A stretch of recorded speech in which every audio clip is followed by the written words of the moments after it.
UAE के हुक्मरान ने नरेंद्र मोदी का एयरपोर्ट पर आकर इस्तकबाल किया है। मिसाली इस्तकबाल है। हमारे हुक्मरानों का बाहर आकर एयरपोर्ट पर आकर ऐसा इस्तकबाल करना यह नजर नहीं आता।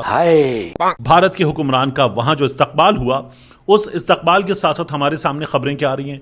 रॉयटर्स हमें यह बता रहा है कि एलपीजी के सिलसिले में एक बड़ा मुआहिदा होने जा रहा है। फिर उसके बाद एनर्जी के दीगर मसाइल के सिलसिले में मुआहिदा होने जा रहा है।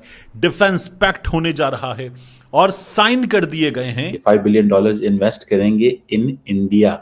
$5 बिलियन एक बहुत बड़ी इन्वेस्टमेंट है जो की जाएगी और ये दोनों कंट्रीज मिलकर डिफेंस पर भी बात करेंगी। और वैसे भी आपको पता है कि यूएई और इंडिया बहुत करीब हो गए हैं। $100 बिलियन की ट्रेड की बात हो रही है। दुबई में मुकीम पाकिस्तानियों के लिए इंतहाई बुरी खबर है। दुबई हुकूमत ने पाकिस्तानियों को डिपोर्ट करना शुरू कर दिया है। दुबई में मुकीम मजदूर, दुबई में मुकीम बिजनेसमैन, दुबई में मुकीम वो लोग जो गोल्डन वीजा पर वहां पे मुकीम हैं, उनके हवाले से इंतहाई बुरी खबर सामने आई है।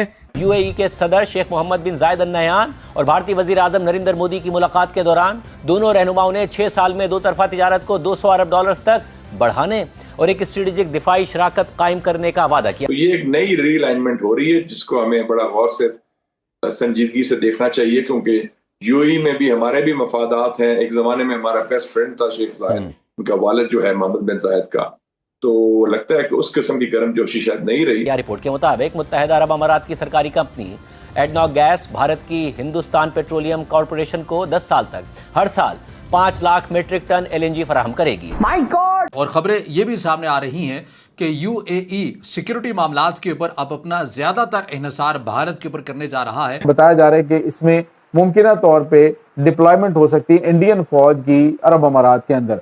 जंगी तैयारे भी उसमें वहां पे आ सकते हैं। आपने सबसे पहले घबराना नहीं। इंडिया के वो 50 मुल्कों के साथ defence industrial collaboration, what can India offer to them? Hello friend, जय हिंद। हिंदुस्तान स्पेशल न्यूज में आपका स्वागत है।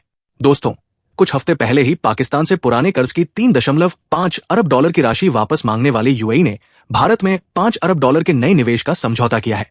साथ ही पाकिस्तान के साथ अपने वित्तीय संबंधों को समेटने में जुटा संयुक्त अरब अमीरात ने भारत के साथ आर्थिक साझेदारी के साथ ही रक्षा रणनीतिक साझेदारी को और मजबूत करने का बड़ा कदम उठाया है। प्रधानमंत्री नरेंद्र मोदी की अबू धाबी यात्रा के दौरान यूएई और भारत के बीच 7 समझौतों पर हस्ताक्षर हुए हैं। इन समझौतों में पेट्रोलियम उत्पादों का रणनीतिक भंडारण, ज्यादा एलपीजी खरीद, रणनीतिक रक्षा साझेदारी बढ़ाना, सुपर कंप्यूटर क्लस्टर स्थापित करना और भारत में $5 अरब के नए निवेश की राह आगे बढ़ाना शामिल है। पीएम मोदी यूरोप के 4 देशों की यात्रा से पहले सिर्फ 2.15 घंटे के लिए यूएई की राजधानी में आधिकारिक तौर पर रुके। वहां उनकी शीर्ष नेताओं से बात हुई और 7 बड़े समझौतों पर हस्ताक्षर हुए और इन समझौतों में गुजरात के वाडीनार में शिप रिपेयर क्लस्टर बनाने का समझौता भी हुआ है, जिससे बड़े पैमाने पर रोजगार के अवसर पैदा होंगे। तो चलिए आगे इसी टॉपिक पर पाकिस्तानियों का रिएक्शन देखते हैं।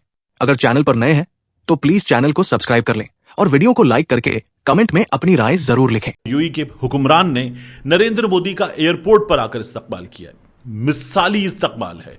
हमारे हुक्मरानों का बाहर आकर एयरपोर्ट पर आकर ऐसा इस्तकबाल करना यह नजर नहीं आता, क्योंकि भारत अब एक बहुत बड़ी मार्केट है, भारत एक बड़ी इकोनॉमी है और भारत के हुक्मरान का वहां जो इस्तकबाल हुआ, उस इस्तकबाल के साथ साथ हमारे सामने खबरें क्या आ रही हैं। रॉयटर्स हमें यह बता रहा है कि एलपीजी के सिलसिले में एक बड़ा मुआहिदा होने जा रहा है। फिर उसके बाद एनर्जी के दीगर मसाइल के सिलसिले में मुआहिदा होने जा रहा है। डिफेंस पैक्ट होने जा रहा है और साइन कर दिए गए हैं। चीज़ें अब आगे बढ़ने जा रही हैं।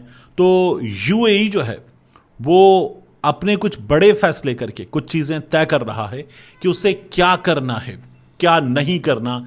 ये यूएई ने मुमकिन तौर पर फैसला कर लिया है और ईरान ने जिस तरह से यूएई को निशाना बनाया, यूएई ने जिस तरह से अपनी सरजमीन पर बसने वाले ईरानी शहरियों के बारे में बताया कि उसने दहशतगर्दी का नेटवर्क बेनकाब किया है, वो सब चीज़ें हमारे सामने। एक चीज़ और हुई कौमी असम्बली में, शेर अफजल मरवत ने बताया कि पाड़ा चिनार के लोग, बाकी लोग, और जिस अंदाज से यूएई की लीडरशिप ने उनको रिसीव किया, that tells how deep, close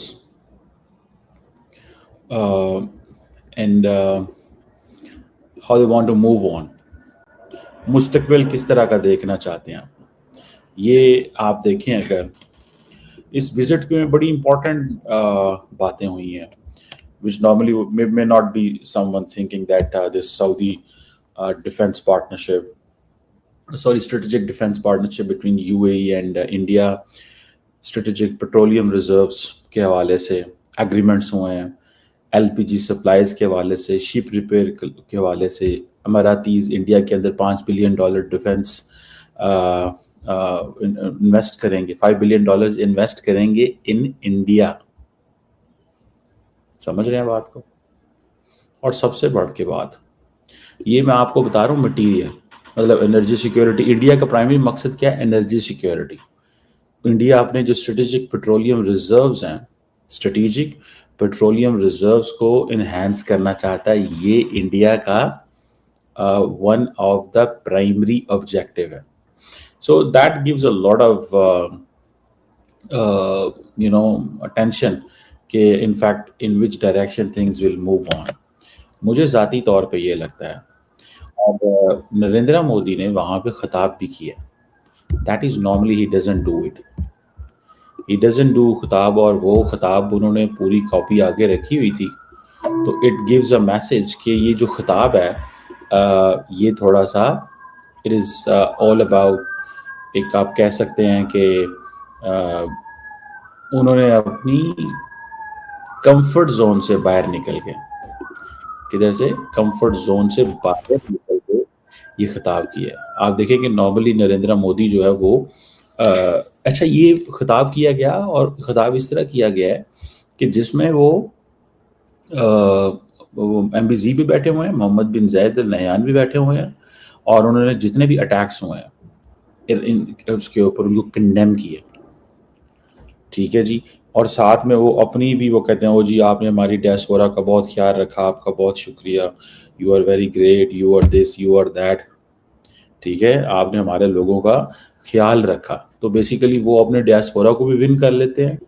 दूसरा फिर आप इसको और भी इस एंगल से देखें, ठीक है जी, कि ये जाना उन्होंने यूरोप था, उन्होंने कहा रास्ते में 2 घंटे गुजर जाने, और मेक इन इंडिया भी ले लो, शिपिंग, पोर्ट, कोस्टल इंफ्रास्ट्रक्चर की चीज़ें भी ले लो, इंडिया की मैरीटाइम वर्कफोर्स को भी कैपेबिलिटीज़ इन्हेंस करनी है, स्किल इंडिया मिशन भी कराएंगे, फलां भी करेंगे, ये भी करेंगे। अच्छा एक सवाल है कि सुपर कंप्यूटर क्लस्टर बनाएंगे, AI मिशन इंडिया के अंदर उसको बूस्ट करेंगे। मैं आपको इंटरेस्टिंग बातें बता रहा हूँ। UAE को क्या मिलना है इसमें से? UAE के तो ऊपर हमले हो रहे हैं ईरान की तरफ से, तो क्या हुआ? उसको क्या मिला